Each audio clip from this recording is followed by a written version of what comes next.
At the Triton College welding lab, students learn what it takes to fuse together metals. You have like all this metal and then you're like welding it into one piece, and it's just like seeing the outcome of it, which is like just great. And what this skill could mean for their careers. It opens up a lot of doors, and like a lot of people, they would want to hire you, especially if you just like came out of a college like program. West40 Safe School students take part in this college level course that covers safety, pre-planning, and equipment use. I like to tinker with a lot of different stuff, take my bikes apart. And I really was interested in welding since I went to boot camp in Boy Scouts and earned that merit badge. So I definitely was intrigued when I heard the chance to weld was available.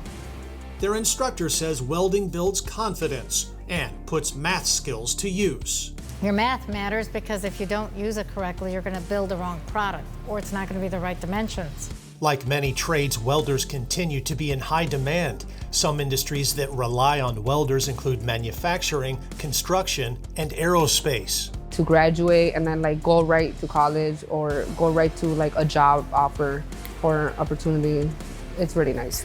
To me, the whole pathway is like a big tree. There's so many branches, there's so many ways to go. From engineering, the design side, 3D printing, coming up with the next better product, all of the product design. There's so many areas that can go into. Welding is just a piece of what you use to make these things. Triton says it may introduce more fields for students to explore based on the success of its welding program.